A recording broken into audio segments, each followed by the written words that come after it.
What are you doing? What are you doing?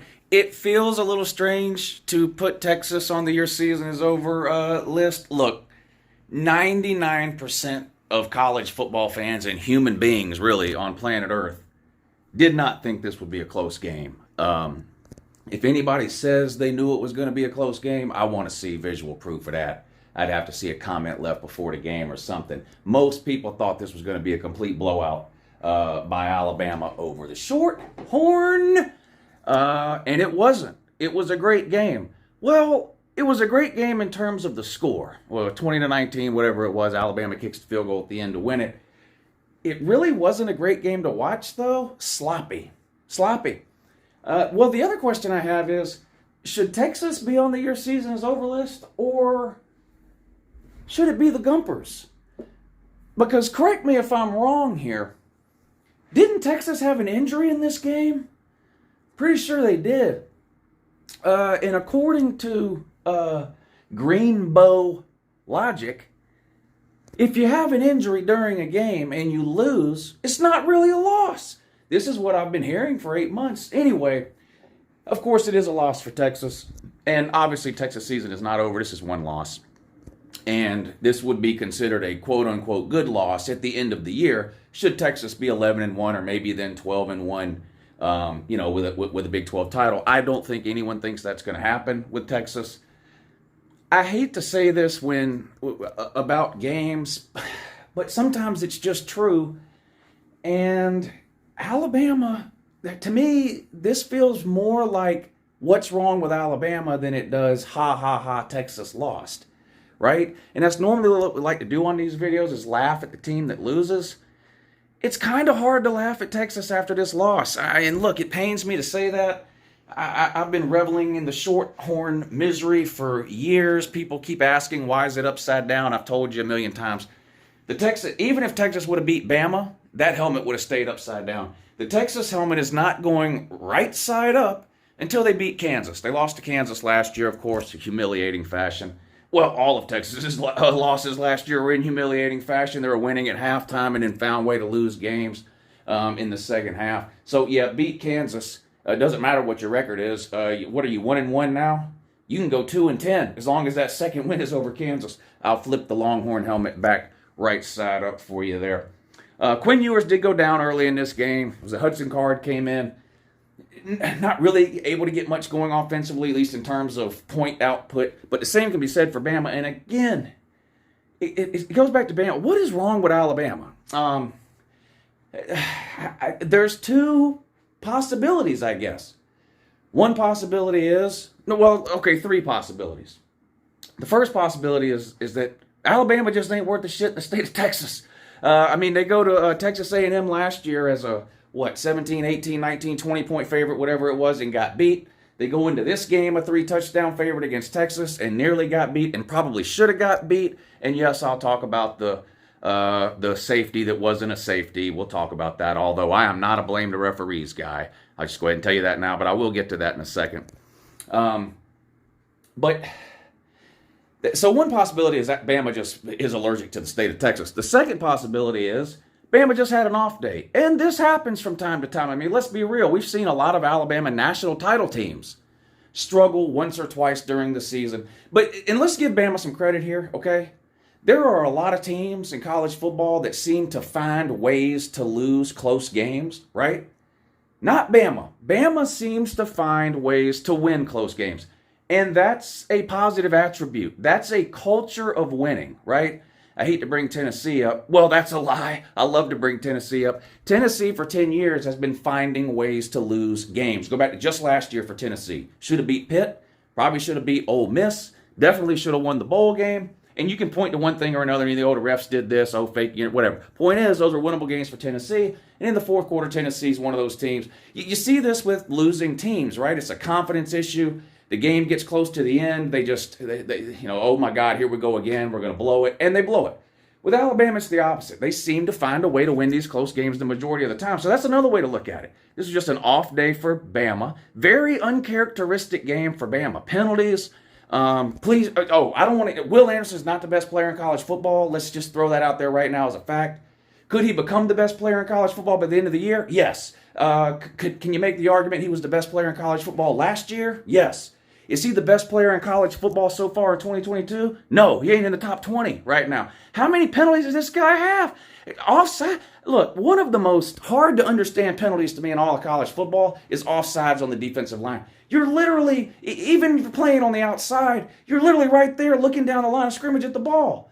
You don't move till the ball moves. They taught me that in Pee Wee and Midget League. Will Anderson offsides every other play. What do you have, the hands to the face or the face mask or whatever it was? Lots of other stuff. Very uncharacteristic day for Alabama. Similar, really, to the Texas A&M game. They made special teams blunders, penalties, turnovers in the A&M game. Same sort of thing here, but they did find a way to win. Let's give credit to Bama for that. But Bama's got some issues. So that's the second possibility. Just an off day for Bama. Next week, they're going to win 100-0, right? That's the second possibility. Third possibility for Bama, they got some serious problems and issues. It might be that. It's a strong possibility that it's option 3. Alabama's offensive line is an issue, and it's not a one-game issue. It's a year and 2-game issue now. Alabama, whether you want to say struggled or what, because Alabama's offensive line didn't struggle. Okay, well, Alabama's had one of the most dominant offensive lines in all of college football for the last 10 years, except last year, all of last year, and the offensive line didn't play good in this game either. The offensive line is an issue. I knew something was up when they went to the transfer portal and got an offensive tackle from Vandy, brought him in, and he immediately became the starter. There's some issues along Alabama's offensive line. There's no question and no doubt about it. And the thing is, if those issues show up against Texas, who had no defense at all last year. I mean, look at the games Texas lost and look at how many points they were giving up. Texas defense is not great. At least it wasn't last year. Maybe it's a little too early to make that declaration for 2022. But do you really think Texas's defense is so elite that it held an explosive Alabama offense to 20 points? No, I don't think so. To me, this is more of an issue of Alabama having some issues, offensive line being probably primary amongst them. I'm also a little bit tired of hearing how great Bryce Young is because he plays good 1 quarter a game. I know, look, the fourth quarter is the money quarter. And if you tell me, Lou, your quarterback's going to play bad in 3 quarters and good in 1 quarter, I'd say, okay, can the 1 quarter he plays good in be the fourth quarter, please? That was Bryce Young. The guy was pedestrian at best for the first 3 quarters, couldn't complete a pass. The fourth quarter, he was money, lights out. That play he made where, look, that guy, the Texas guy comes basically unblocked and was fixing to cut Bryce Young in half. Bryce Young does the little duck down move deal, escapes, scrambles for the big run. The rest is history. Alabama kicks the game-winning field goal. Bryce Young played amazing in the fourth quarter of that game. No question and no doubt about it. But he didn't play good the first 3 quarters. He didn't play good the first 3 quarters against Auburn last year. But everybody pointed to the fourth quarter as his Heisman moment. And I don't have any problem with Bryce Young winning the Heisman last year either. That's not what I'm saying. That's fine with me. I think he deserved the Heisman last year. Him, Will Anderson. I mean, there was several guys, but he definitely was one of the top 2 or 3 players that deserved the Heisman. So I'm not saying that. But his quote-unquote Heisman moment last year was a game similar to this Texas game where he spent 3 quarters pooping himself and then decided to wake up in the fourth quarter. Bama wins, and all of a sudden, oh my God, Bryce Young's amazing because he played good 1 quarter of the game. Play good 1 quarter of the game against Arkansas and see what happens. Bryce Young. Or hell, Ole Miss or Mississippi State. Or Georgia in that SEC championship game. Georgia's coming. You know, Georgia's not coming for Bama. Bama's coming for Georgia. Georgia's the hunted. Anyway, let's get back to Bama. Wide receivers. Do they have any? I'm seriously asking. Georgia's leading wide receiver was a 160-pound throwaway from Georgia Tech, Jahmyr Gibbs. I like Jahmyr Gibbs. That's kind of a trolley line I just used. I like Jahmyr Gibbs. He's an exciting player. He's a home run hitting type of player. Now, look at his rushing stats between the tackles. They're mush doo-doo, just like Uncle Lou told you they would be all offseason. He doesn't have the size to pound it between the tackles. Why Alabama decides to do that with Jahmyr Gibbs is beyond me. But when they get him on the perimeter, particularly in the passing game, he's explosive. He was their leading wide receiver in this game. Okay, again, maybe that's a one-off deal, okay? Georgia, in their win against Oregon in week 1, our leading pass catcher was a running back in that game. So maybe it's a one-off deal, but it's just we're used to seeing these wide receivers from Bama 5, 6, 7 times a game catch an 8-yard slant route in stride. boom, 70 yards, touchdown. Where are those plays for Bama? They're not existing right now. They're not existing. Alabama's run game is shaky. Their wide receiver play is shaky. Their offensive line play is shaky. And I said all of last year, when you get pressure on Bryce Young, and this is true of any quarterback, so it's not a knock on Bryce Young. He's not he's elusive when he has to be, and he'll take off running when he has to be. He's not really a running quarterback. You go back and look at Bryce Young's rushing stats from last year. They're not going to blow you away. When you get pressure on him, and again, this is something that's true of any QB, he's got problems and issues. But Alabama does not seem unbeatable like they do a lot of years. And let's be honest here. They don't hand out national titles after 2 weeks of college football. But anybody that's watched 2 weeks of college football or paid attention at all to college football over the last 2 weeks, you can't sit here and tell me Alabama looks like the best team right now. They don't. And in a lot of years, they do. In most years, they do, actually, over the last 12 years since Saban got there. After the first couple of weeks, people are looking around going, well, can anybody beat Bama? I don't think people are saying that right now. I think they're saying, you know what? There's a couple of teams on here that can knock Bama off. Not saying they will. Again, it's only week 2. But Texas, season is over. Again, I know your season's not over, but just an analogy for these videos here. But hey, Texas, you tried. You know who else tried? This is an SEC-themed video, by the way. So there was Alabama and Texas. Look at this. All points bulletin. If you think Alabama's offense is bad, what about that? Well, Texas A&M might have the worst offense in the SEC. And how do you explain that? Because the talent is there. And no, I'm not just talking about last year's recruiting class, the greatest recruiting class in the history of history, right? I'm not talking about that. I guess oil money, booster money, and NIL money can buy you a lot of highly rated recruits. You know what it can't buy you? A win against App State. App State's got what, the 90th average recruiting ranking the last 4 years, are probably about the 90th most talented team in the country. Texas A&M is probably the 5th or 6th most talented team in the country. Texas A&M couldn't get a first down. Never mind score points in this game. Texas A&M's offense is absolutely abysmal. And if it's not talent, then what could the possible issues be? Well, could be head coaching. Could be offensive scheme. Could be offensive philosophy. Could be offensive personnel decisions. Could be offensive play calling. Guess who's in charge of every one of those things? Our buddy Jimbo Fisher. He is the offensive coordinator. He is the play caller. It's his offense. That's how he built his name and his reputation and his career. His offense.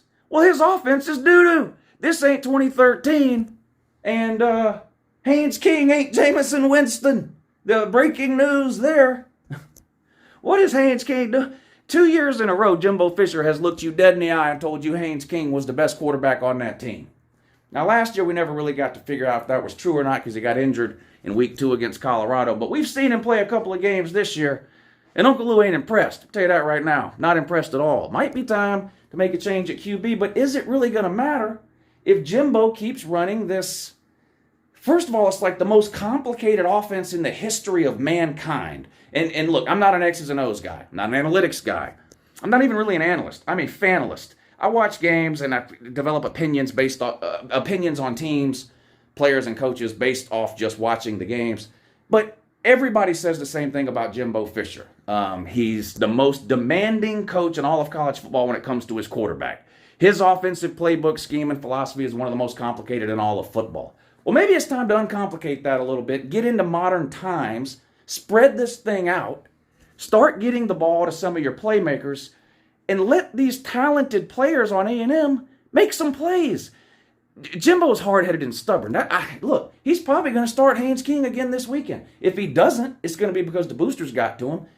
I don't know what options Texas A&M has. They owe this guy a gazillion dollars. I don't think they can fire him. It doesn't look good either now, especially after this loss to App State. The statement that Jimbo Fisher made a couple of weeks ago about how he may one day want to, quote-unquote, go home, implying that he wouldn't mind coaching at West Virginia one day. I tell you what, you keep losing to the App States of the world, you're going to be back in West Virginia a lot sooner than you thought you might be, Jimbo. West Virginia might be looking for a head coach, too, by the way. They're hot doo-doo. Blown out by Kansas. Man, West Virginia, man. Shout out to my boy Neil Brown. All the West Virginia fans are on the Uncle Lou hype train now. Been telling them all offseason Neil Brown doesn't know what he's doing and he's a disaster. But Texas A&M, man, forget losing 4 games a year. Look at Texas A&M's schedule. I'm probably not going to put it up on the screen. Maybe if I remember, I will. But just look up Texas A&M's schedule and start counting the games that you're confident they're going to win. You confident right now Texas A&M could beat Arkansas? What about Ole Miss? What about Mississippi State? Hell, what about LSU and Auburn? And I haven't even mentioned Bama. Or the team they play this week, Miami. Forget going 8-4. Texas A&M could be staring down the barrel of missing a bowl game if they don't get things figured out offensively quick, fast, and in a hurry. App State ran twice as many plays, over twice as many plays as Texas A&M. What are you doing? This is mind-boggling. Mind-boggling. The defense at Texas A&M is still pretty good. Okay, it has been for the last 4 or 5 years when you've been going 8-4 constantly.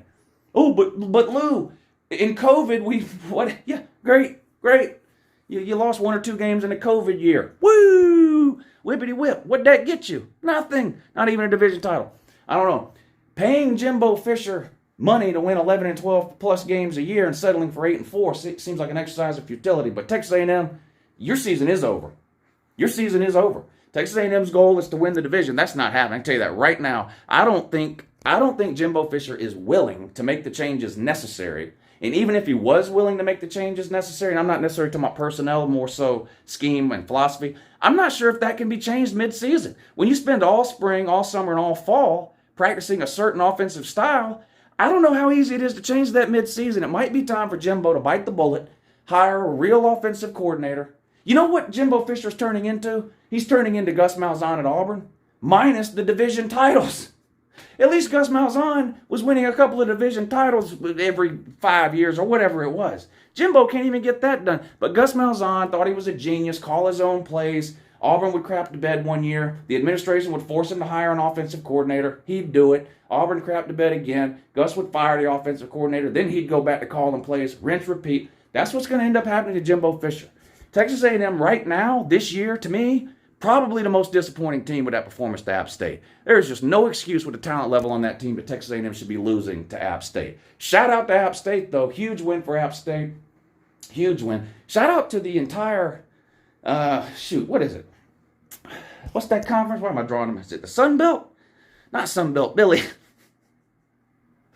It doesn't matter. App State beats Texas A&M. Of course, my boys from Georgia Southern right down the road in Statesboro, Georgia, whipped up on Nebraska, doing the college football world a favor by taking out the trash previously known as Scott Frost. By the way, I did turn the Nebraska helmet right side up. That was the deal on Nebraska. Leave Nebraska helmet upside down until they fired Scott Frost. They did fire him. Should have fired him after last season, but that's neither here nor there for the purposes of this video. Texas A&M season over. Who else wants to have their season come crashing to a halt today? Well, this is an SEC video. How about these duds here? How about Flow Rider? The Flow Rider Gators. Is that the Boots with the Fur song? Is that Flow Rider? Yeah, Boots with the Fur. You know what you don't have? A Heisman QB. You know what the biggest overreaction of week 1 was? And look, this isn't specific to Florida fans. This happens every year. It happened this year to a lot of different teams and fan bases. I'm guilty of it myself in certain situations. You have the most overreaction. First of all, there's overreaction every week in college football, but you have the most amount of overreaction in week 1 every single year. Anthony Richardson showed you last year that he's not a very good quarterback, particularly when it comes to throwing the ball. He showed you that almost every time he played last year. Almost every single time he played. He comes out in week 1 against Utah and has a decent game overall, a great game running the ball, and he had the drive in the fourth quarter that, look, nothing away from Anthony Richardson on that last drive. Florida doesn't win that game without Anthony Richardson, particularly on that last drive. But that was one game in a body of work where the rest of the body of work was, really bad. And what happens this time? Kentucky at home. A team that Florida used to be able to just pencil in as a win, beat them, 31 years in a row? Has Kentucky now beat them 3 of the last 5? Is that right? Florida man, let me know. Has Kentucky beat you 3 of the last 5? Oh, my God. Kentucky? Come on, man. Shout out to Mark Stoops. Shout out to Mark Stoops. It's too bad Florida can't get the right coach in there like Kentucky did. How long has it been since Florida even won the SEC? Jesus. 14 years since they won the SEC. Listen, Anthony Richmond's not a Heisman winner. He's not a Heisman candidate. He shouldn't be on anyone's Heisman list. He was never on mine. He shouldn't be on yours. And Florida's got some issues, clearly. They lack playmaking ability. Their defense did okay against the run. Here's the thing about Kentucky.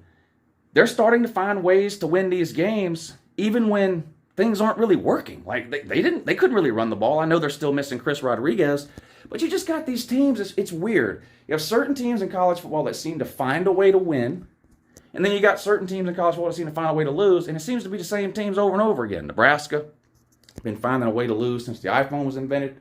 Tennessee for years now, until this year. Shout out to Tennessee for their win over Pitt, by the way. I think that was an impressive win. Did Tennessee's defense win that game? It's a fair question to ask. Most people thought any game Tennessee won would be offensive. Defense, I thought, played well in that game. Slovis was out, quarterback. Anyway, that's neither here nor there. What were we talking about with Florida? Oh, yeah, they're just not very good. That's just reality. I lost to Kentucky. Florida's got some issues. Sunbelt Billy, winless in the SEC for his career. Wow. Say that out loud.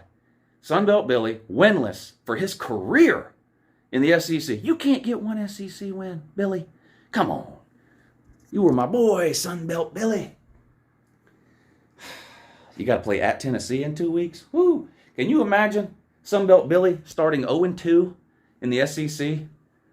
The first loss being against Kentucky, a perennial whipping boy for Florida, and loss 2 being to Tennessee, a team that Florida is something like 17-1 against last 18 years, and Sunbelt Billy can't beat either one of them. What a disaster that would be. Have we started the coaching search in Gainesville yet? Hey, is Florida still 5th in the SEC in recruiting and y'all are bragging about it? Let me know. But Florida, your season is over. One more we'll throw in here. South Carolina. We're going to make this one kind of quick with South Carolina because I'm going to try to do a Georgia-South Carolina video later today. But South Carolina got absolutely humiliated by Arkansas, which anybody with any sense should have seen coming. Spencer Rattler, probably so far this season, the most disappointing quarterback in the SEC, considering the hype he had coming out of high school, the potential he showed at times at Oklahoma. I know he sort of failed in the end and was benched and all that. So it's got to be disappointing for Carolina fans because let's be honest, nothing much ever happens to give Carolina fans a lot of hope. Getting Spencer Rattler to transfer there did give them hope. Now, I tried to warn them to tamper their expectations. I said all offseason long, I think it's very possible that South Carolina is a better team in 2022 than they were in 2021, a year which they vastly exceeded expectations, but could have a worse record in 2022 because of the schedule and because of the quality of some of the teams that they have to play, most notably Arkansas. Now, to be fair to Carolina, Texas A&M maybe looks a little bit more winnable today than it did in the offseason, but South Carolina's never beat Texas A&M since they joined the SEC. They play every year. South Carolina's never beat them. So, I don't know. They played Georgia this weekend. Again, I'll make a video on that later. But Arkansas just ran it down their throat, and there was absolutely nothing they could do. Nothing. They couldn't stop it. It got to the point where Arkansas really wasn't even trying to do anything else. You know, Arkansas was one of the best rushing teams in America last year. And they're going to be one of the best rushing teams in America again this year. But South Carolina's lines of scrimmage got dominated in this game, and that's bad news when you look ahead to what's coming up this week against Georgia, who appears to be on a... Look, no, I'm not going to talk about Georgia because I'll do that later with a Georgia-South Carolina video. Georgia right now looks like Alabama most years in the last 10 years, and Alabama don't look like that. The game is in Columbia, but anyway... South Carolina, you almost lost to Georgia State. You probably should have. A couple of punt returns for touchdowns, and you're hanging your hat on that. Spencer Rattler had the worst QBR in the SEC after week 1. I haven't looked at the QBR ratings updated after week 2, but I'm willing to bet he's still near the bottom, although Haynes King might have something to say about that at Texas A&M. I don't know. Anyway, point is, it appears, at least so far, that the Spencer Rattler experiment in Williams-Brice Trailer Park ain't working out. Now, this was a road game in Arkansas, but what I mean is the hype surrounding Carolina bringing in such a highly rated player to this point has not worked out. The offensive line is South Carolina's number one issue. It's almost not even fair to judge Spencer Rattler because of that offensive line. And the South Carolina fans can go ahead and tell me now how right I was this offseason when I talked about their running game. They tried to tell me how great Marshawn Lloyd was going to be. I said, it doesn't matter. The offensive line is a friggin' mess. It was the worst offensive line in the SEC last year. Yeah, but we got all 5 starters coming back. I mean, come on. Come on. I mean, that's like having 5 flat tires, going to sleep for a week, and then waking up and going, well, I'm going to the store. And the guy looks at you and goes, but you had 5 flat tires last week. And you go, yeah, but now it's this week. There's still flat tires. South Carolina's got too many issues to name. Too many issues to name. They're one of my favorite whipping boys, South Carolina is. But yeah, South Carolina, your season is over. Long stack of L's coming for you. Georgia, of course. Probably Tennessee. Can you beat Florida? Can you beat Vandy and Mizzou? You're most likely not beating Clemson. Tough road to a bowl game right now, in my opinion, for South Carolina. But there you go. The SEC edition of a shortened and very late Your Season is Over video. I'll have another one of these up featuring some other teams here in a few minutes. Let's go.